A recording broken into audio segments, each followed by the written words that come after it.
If I have an influencer that dominates TikTok, they may not be that well known on Instagram, Facebook, mass.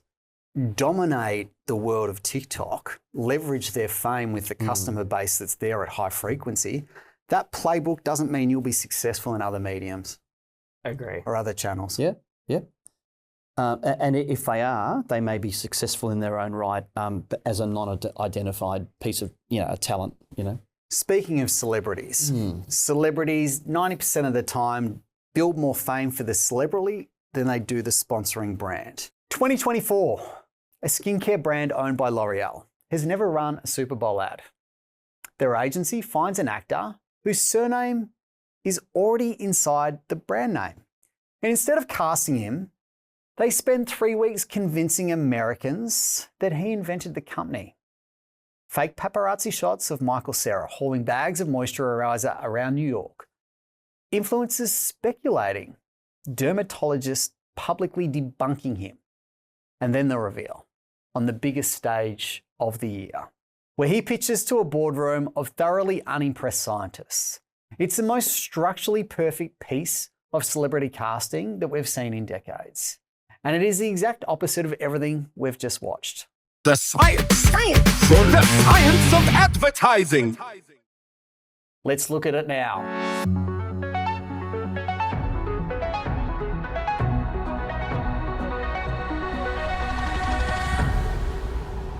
I'm Michael Cera, and I'm pleased to announce that this is my cream.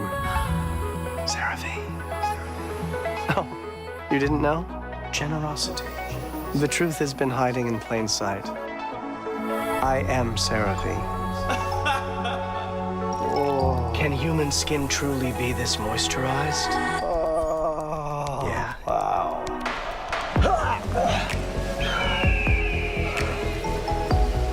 Let my cream hydrate you. I like this. Skin.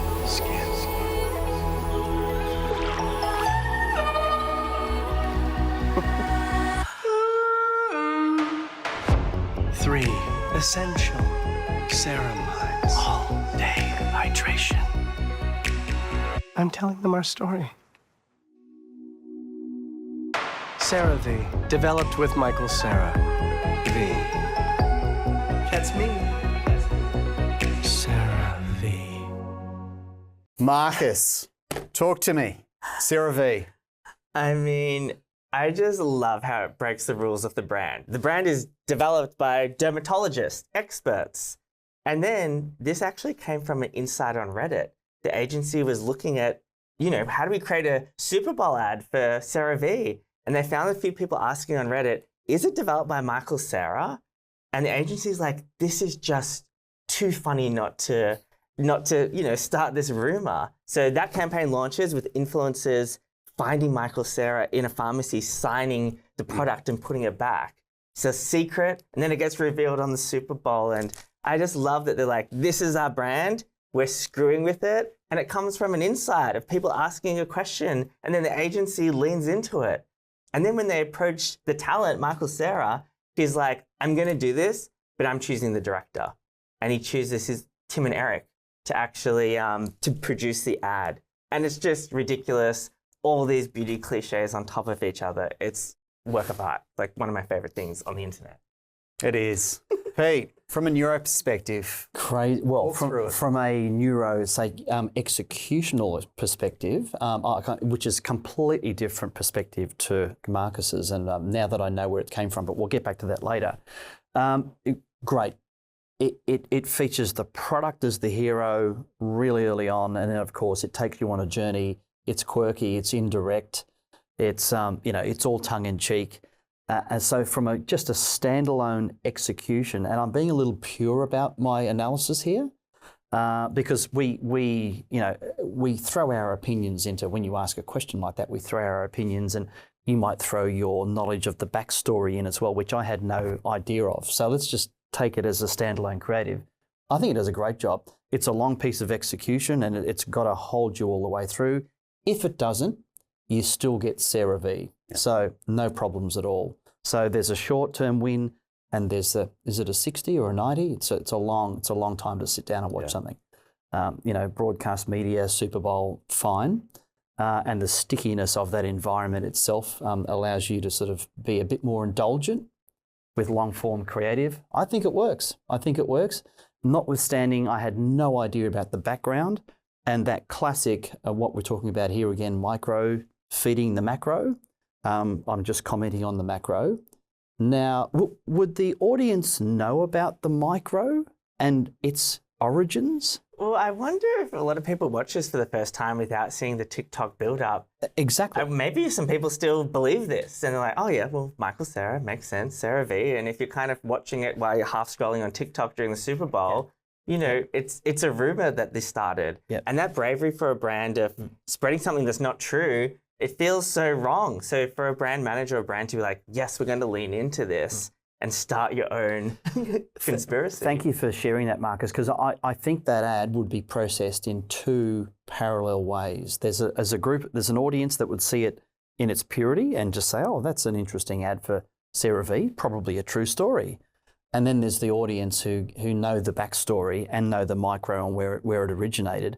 Completely different way of processing that ad, and arguably far more engaged in it because they know its origins. And that's pretty cool. I must admit, when I first saw that ad, I had no idea of the origin. So it's completely changed the mindset of the consumer and the way that story grips you. And you're more likely to sit through it, I'd argue, given the backstory. Interesting. And social media kind of gives us this extra lens to let our customers in on the joke. Yep. And when you know the backstory, you're like, oh, wow, I'm a part of this community it's now. really powerful glue that will hold you through a long execution when it normally wouldn't deserve that staying power. And something I just adore is unlikely brand partnerships or ambassadors. And when you hire an influencer, if you're a beauty brand and you get a beauty influencer, great. But do you know what I'm also kind of interested in? The everyday consumer? Or finding someone who shouldn't be the ambassador. So I really want to, work with a mechanic to promote a skin hand cream or something like that. Like, who's someone who needs it and who's not spoken to? Because when you're talking about food with a food blogger, it's like, I get the joke. But looking at Michael Cera, who's kind of got like this ratty beard and doesn't really like, he's standing next to these models that are taller than him. He doesn't fit the mold. It's so wrong, which makes it so right. Do you think that asset increased sales for CeraVe? 100% did. Yeah. I'd imagine so. It was a 25% increase. For L'Oreal as a group. That's incredible. Unbelievable, right? The genius within this campaign, or call it a campaign, has so many different elements. The 3-week social build-up was its own campaign, successful in its own right. That is the inside joke that you could get owning the medium. This asset, if you didn't even get exposed to it, still works in solace by itself. Yeah. It does not miss. This is a CeraVe ad. Michael Cera is not the hero. He heroes the product. CeraVe. It's a perfect match, perfect humor. The execution, it's a little like an ad we've got coming up. The prediction break in every scene is quite different. There's a dolphin that comes up and starts squeaking. The audio and music to this track is perfect for this soft, luxurious moisture. Michael Cera's rock climbing and he smooths. The US are incredible at this particular playbook. It is promise proof is the playbook, but it starts with grab attention. Michael Cera, CeraVe, own brand from start, attention, through to promise proof and typically a CTA if you're in insurance, finance, so forth. The promise is this product will make you feel incredibly hydrated, your skin, you'll look great. The proof behind it is the dermatologist. There's 3 different formulas, which are all embedded in this asset. So it's not just a big claim. There's evidence to prove that claim is true. And they've done this in an incredibly humorous way. Locked up, Michael Cera, CeraVe. It's not about Michael Cera. The hero is the product and the brand. This is 10 out of 10, world class, as good as gets. Yeah, I agree. 25% sales growth. Thanks very much. Hard to do. when we're looking at ambassadors or spokespeople, especially with using influencers, sometimes the brand is just making the influencer more famous. But when your talent shares half of the same surname as the brand name, it's not like George Clooney promoting Nespresso, which makes George Clooney look really good and famous. So it's a clever partnership. It is. George Clooney's interesting. Yes. If you were to do that for one campaign, you would not recall the sponsoring brand. You do that for a decade, the linkage becomes Finally, glues. Yeah. glues. So that works consistent. Michael Cera, for a celebrity, I want typical long-term partnership or influence. Bondi Sands were great at this. The influencers they signed, they wanted for a minimum 10 years to be really consistent. It's not once, bang, done. Anchor the brand to the influencers. So they're the branded traits from the influencer I want to leverage to my brand. That's the anchoring I want them to rub for a consistent, so that becomes my brand. That's Bondi Sands genius. Yes. Now, Michael Cera, once off. Yeah, it's a really interesting thing because it's a gag. How many times can you tap into that well? I think it might just be one of those moments. But I do agree with you in principle where the longer the influencer partnership is, the better. George Clooney doing it for a decade. I remember a few years ago, I saw every food blogger in Melbourne talk about a new McDonald's item. And then they never discussed McDonald's ever again because they weren't getting paid to do it. Yeah. However, there is an influencer for Red Rooster and he only eats the pineapple fritters. And I just like that long-term commitment because if someone is like, I love everything at Red Rooster, I'm like, do you? But if someone's like, I'm obsessed with pineapple fritters, I'm like, that's the pineapple fritter guy.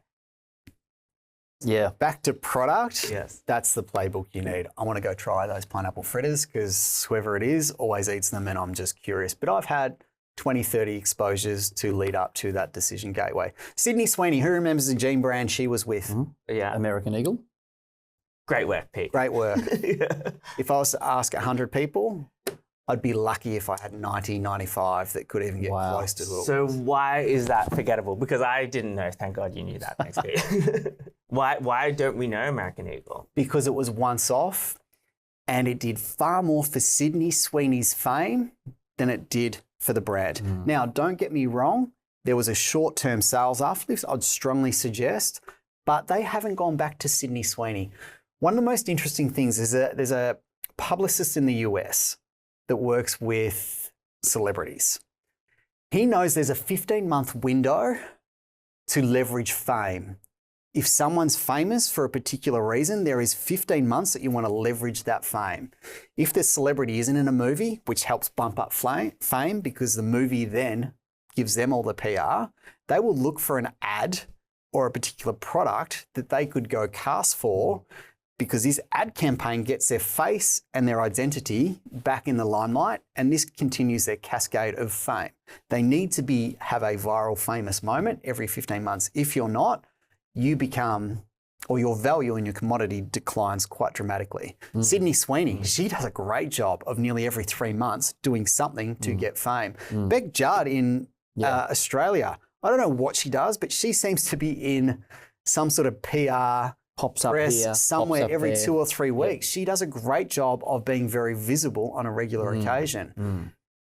How a brand uses that is another thing. Like we all know that a long-term play is crucial.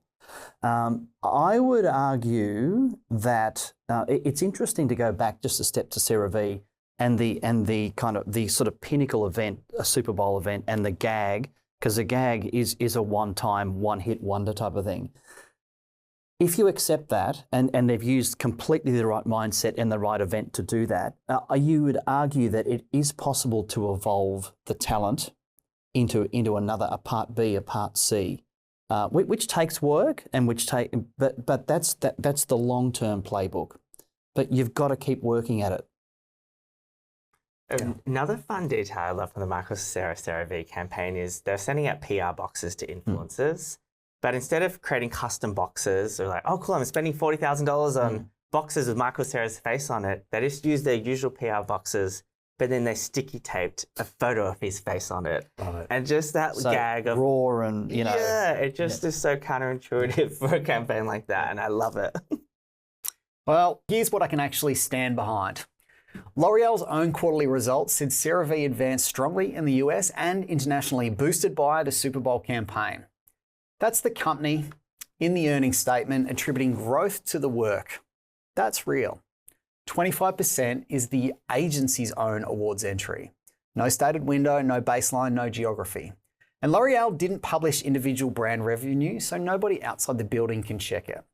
The submissions don't even agree with each other.